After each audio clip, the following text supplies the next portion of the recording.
Hi, Misha here, and we haven't talked about the Grumman F-14 Tomcat in a little while. And really I've covered the U.S. Navy variants, the A, the B, the A+, the D, the so-called Super Tomcat. And the U.S. Navy was the only user of this aircraft, at least save one other, Iran. So here we have a 1/72 scale diecast model from Hobbymaster of an Islamic Republic Air Force F-14AM. This is their modernized 21st century overhaul or rebuild of the original F-14A. So I thought we'd talk a bit about this airplane's history. And actually it's a pretty extensive combat record. In some ways more so than an American aircraft. So as you know, the F-14 is a big plane, about 63 feet long, a wingspan anywhere from 64 to 38 feet.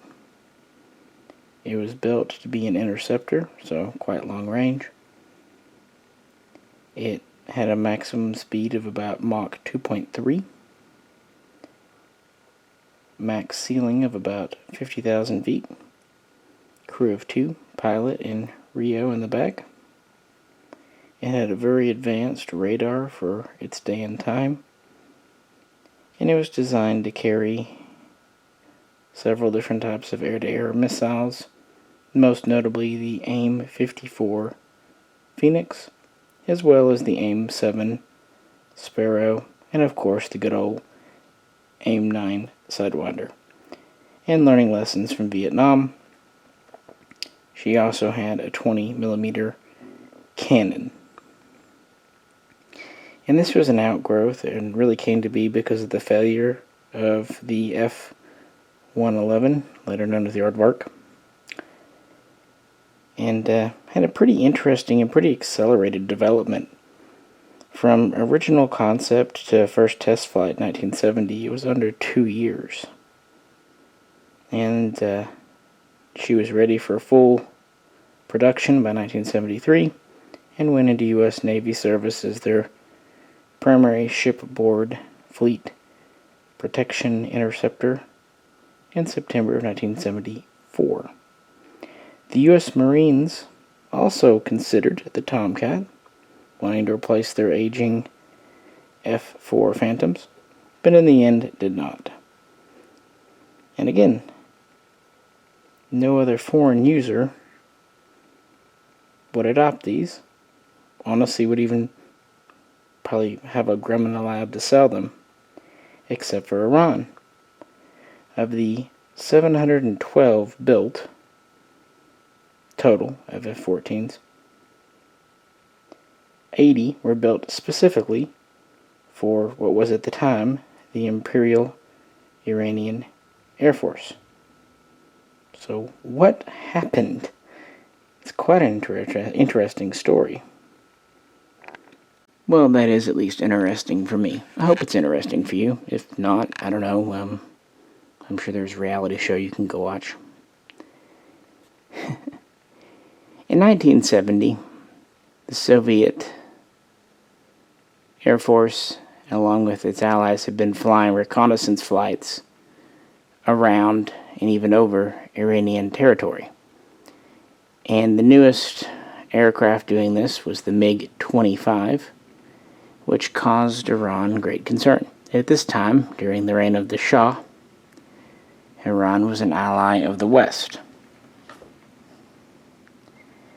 So they started looking for a new interceptor, patrol interceptor, interdictor perhaps, to deal, or at least be a deterrent against overflight of their airspace.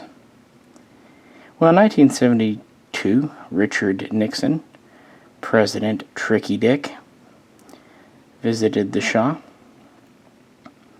and basically through him the State Department offered Iran access to purchase the most modern, cutting-edge avionics technology and aircraft that the U.S. had in 1972-73. And very quickly, and not surprisingly, the Iranian Air Force narrowed this down to the F-15 Eagle of the U.S. Air Force and the F-14 Tomcat of the U.S. Navy. And Grumman, seeing an opportunity, arranged a quote-unquote competition between the two to be conducted in front of the Shah. And of course with this, not surprisingly, the Grumman was quite well favored. And it's a little interesting why. You would think because the F-14 was designed as a carrier-based fighter and the F-15 is a ground-based fighter, that the F-15 might meet their needs better. And also the F-15 was faster and had a higher ceiling. It could get up to Mach 2.5, at least at high altitudes, and had a max altitude of over 60,000 feet. But anyway, the F-14 had a lot going for it too, including better loiter time and a crew of 2. Now, of course, there was the F-15Bs and Ds, so there was a version 2 as well. But the F-14 had the variable sweep wings, which gave it a little more flexibility, and it used the new Phoenix missile. So in January of 1974, the Iranian Air Force, the Shah, officially ordered 30 F-14As from Grumman and 424 AIM-54 Phoenix missiles for them, plus of course Sparrows and Sidewinders. And this became Operation Persian King. The U.S. government was very much behind it, and it wasn't long before this good but somewhat modest order was upped to 80 aircraft and over 700 Phoenix missiles, plus enough spare parts for the planes and missiles to keep them going for a decade. And the U.S. would help them build an airbase to operate the new plane from, and would train pilots, and Grumman would provide full technical support. So beginning in 1976, the first planes were delivered to Iran, and they were basically identical to those used by the U.S. Navy. I believe the TF-30 engines they used might have been a little bit different model, maybe a little bit better, but not a great engine nevertheless. About the only thing that was different, a few bits of the avionics, the sensor suite, were removed because they were considered classified, but really they were fully capable versions that were delivered. So that year, more planes were delivered, and deliveries would continue through 1977, 1978, and Iranian pilots would be shipped to the USA for training, and Grumman would establish a facility in Iran to work with basically every aspect of this airplane, from maintenance to flying, weapons, to everything, even maintaining the airfields themselves. It was the full kit and caboodle. The U.S. was backing it all the way. And the deliveries were basically done. 79 airplanes shipped, along with a number of Phoenix missiles, when the imperial regime, the Shah, was overthrown in 1979 and replaced by the Islamic Republic, which of course would establish its own air force. And of course the existing F-14s, being extremely cutting-edge technology, would quickly be adopted into that. But of course, because of the Tehran incident and many, many other incidents, relations literally went from very warm to frigid overnight between the U.S. and frankly most of the West and Iran. So one aircraft was not delivered, number 80, the final one. Several Phoenix missiles, many of the spare parts were not delivered, and of course future support was immediately cut off. And this was kind of mutual because the new Islamic Iranian government too cut ties with most Western companies, kicking some out and holding others hostage, and yeah, that's the thing. But anyway, the order had been delivered, 99% complete, before everything went down, which left the Islamic State with 79 of the most advanced fighter interceptors in the world.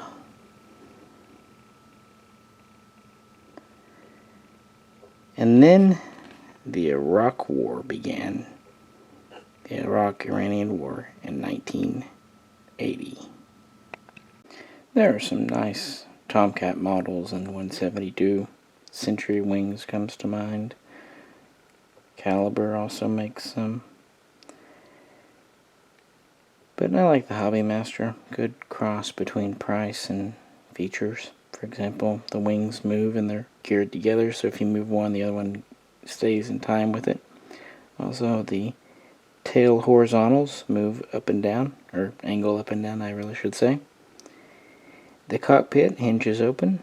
Crew figures are removable, gear up or down, and weaponry can be configured, amongst a few other little things. And these are pretty heavy metal. Well,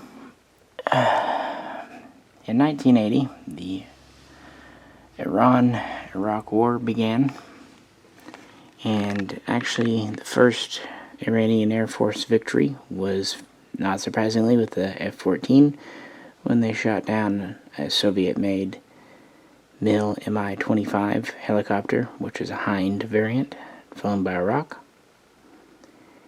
And early on, they did very well.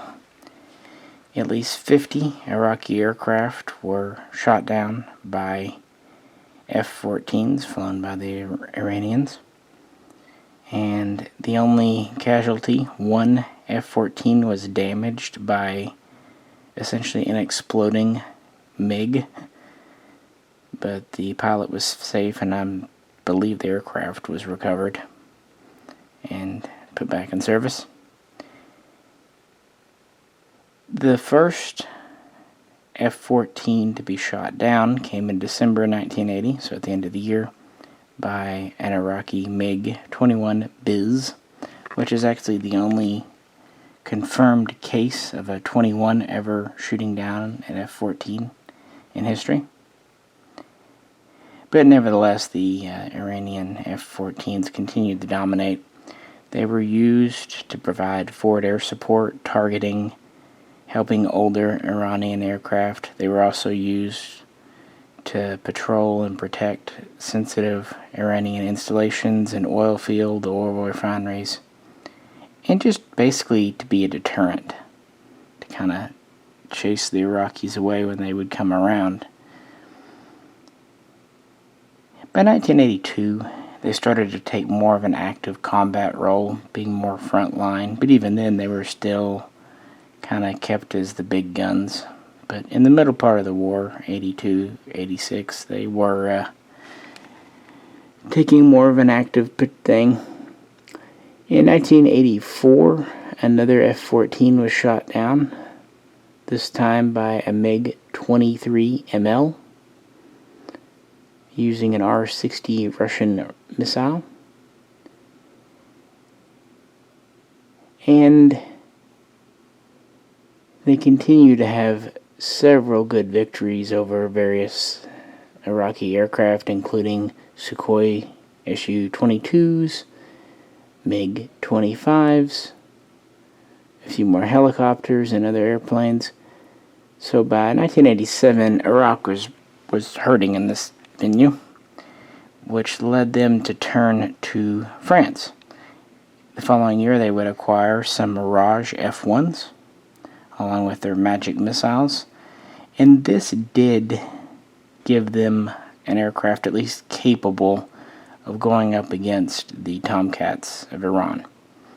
In the last couple of years of the war, around 3 F-14s were lost to Iraqi F-1 Mirages. However, at the end of the war,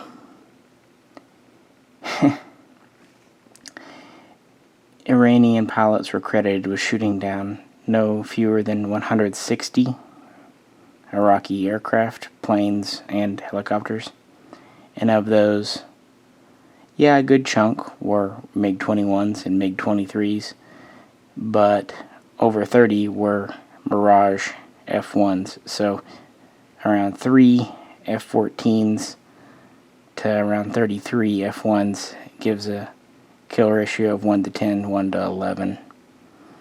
So still very much in the Iranian favor. And keep in mind, Iran was very much a pariah at this time, whereas Iraq was getting equipment and support from not only France, but also the USSR and the USA. And still yet, in at least the air game, they were coming out on top, and a lot of that had to do thanks to their F-14A. So by the time the war closed out, they had several aces. The highest scoring one had 11 confirmed kills in his F-14. And it had proven itself incredibly potent. No one knows for sure how many F-14s Iran lost in the war. Around 4 to 6, at least, to Iraq, direct air-to-air combat. In total, it seems like they lost between 12 and 16. The other ones being other causes, accidents, debris, other malfunctions, things of that nature. So there was some attrition rate. In fact, these had been used for 6 years quite heavily. So by 1986, estimates are that of the 79 they originally had, only 30 were combat capable. And really, of those, some even say only 15 were fully combat capable. On top of that, their supply of Phoenix missiles was starting to run out, either through use or just fatigue.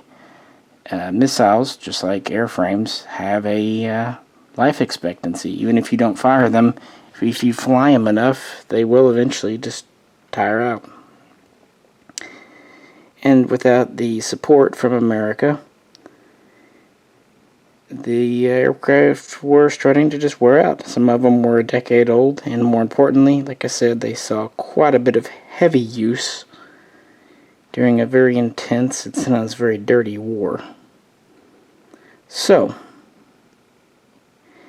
this is where the idea for what would become this model here, the F-14AM, started off in the mid-80s. In addition to just finding the history behind this model interesting, another reason I wanted one is my American ones, my A and B, have the Phoenix missiles and then a couple of Sparrows and Sidewinders. And then my later ones, like the D, have air-to-surface munitions, like the JDAM. I wanted a Tomcat set up with 6 Sparrows and 2 Sidewinders, so an all medium to light, no Phoenixes. I just kind of like how they look in the pancake there and other little inlets. It's very F4 style. Although I might replace the 2 Sparrows on the glove mounts with 2 Sidewinders later on to have 4 and 4. Either one's fine. Really, by the mid-80s, the Iranians already started trying to get other missiles to work with the Tomcat, including various Russian types. Quite famously, in 1985, they did a project, Operation Skyhawk, where they tried to get some IHawk surface-to-air missiles to work with it. In 1986, they had some success in testing, and this meant in 1987 they did field these briefly, but they had some problems. They can only carry a couple because, again, these still had the earlier style engines, and also they had some guidance issues with them because, again, it was made for the Phoenix. So this was kind of abandoned. They would try others over the years. Of course, when the Iraq War would end, the need would kind of diminish. And then in 1991, Grumman rolled the last F-14D Tomcat off the production line, meaning from that point on, new parts were always going to be problematic. And then in 2006, the U.S. Navy announced the retirement of the Tomcat, and of course the Iranian government very quickly tried to get spare parts. They knew they couldn't get whole airplanes, of course, but spare parts, but they, could through whatever channels. And this prompted the U.S. to say in 2007, we're going to not only not sell the Tomcats to other third parties, we're going to shred them, which they did very quickly. By that summer, they pretty much chopped up all the F-14s, save a couple of very neutered ones for museums. So, yeah, that happened. Yet, oddly, Iran seems to have managed to still get a number of spare parts. It was estimated that in their inventory they had around 44, 45, but of these, maybe as few as 7 or 8 were fully combat capable by 2008, 2009. 2010, Iran, rather cheekily, asked if they could have the 80th aircraft that they had bought and paid for back in 1974 that had not been delivered. I'm not even sure the U.S. government gave them a response. If they did, yeah. And using the spare parts they were able to acquire, plus they started getting some locally either made or at least sourced from third-party parts and kind of updating the number of combat-capable F-14s in Iranian service went up to around 19, then 28, and it's estimated that today they have around 40 that are to some extent combat capable. Of these, about half are fully capable, and the other half have some limitations, but are at least partially usable. And they've continued to adapt for different missiles. And in 2012, the Iranian Air Force's overhaul facility turned out the first F-14AM, which was, the M stands for modernized. Most overtly, you can tell they gave it a new 3-color paint job. That's just superficial. They did replace some of the avionics that had worn out with either locally made examples or at least examples from third parties. And they did what they could to extend the service life of the airframes. And they expanded the missile carrying capability to several different types, at least to some extent. And it seems like the new one that's replacing at least the Sparrow is what they call the AIM-23B. Kind of first ordered a few years ago. And they're just generally keeping as many planes flying as they can. Weapons seem to be the bigger issue than anything else at this point, but spare parts are always a concern. Interestingly, in 2015, towards the end of the year, November, December, there were reports of Iranian F-14s escorting Russian Tupolev bombers during the Syrian Civil War, those campaigns, and flying them into Islamic State Iraq areas and just kind of showing the colors, as it were. So they are still flaunting these around a bit. I can't imagine the Iraqis are super happy to see them. On the other hand, the Iraqi state is backed by the U.S. and has a number of modern aircraft, and that's really where the F-14AM comes from. It's them doing what they can to keep this competitive against newer versions of the F-15, like the C, as well as just, a whole host of newer planes like the MiG-29, which Iran also has a number of. And of course there's the F-22 and F-35 and so on and so forth. But yeah, I just thought it was interesting since this is the only non-US version. And again, I thought it would be fun to load it up with Sparrows and Sidewinders and not go the Phoenix route. Phoenix is neat, but I don't know. This gives it more of a slim, trim fighter profile, and kind of, again, like I said, harkens back to the F4 Phantom in my mind.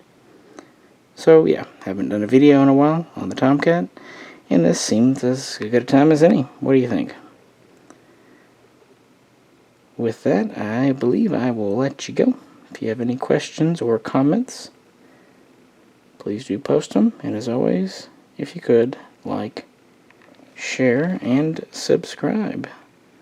This is Misha, and I will catch you very soon next time.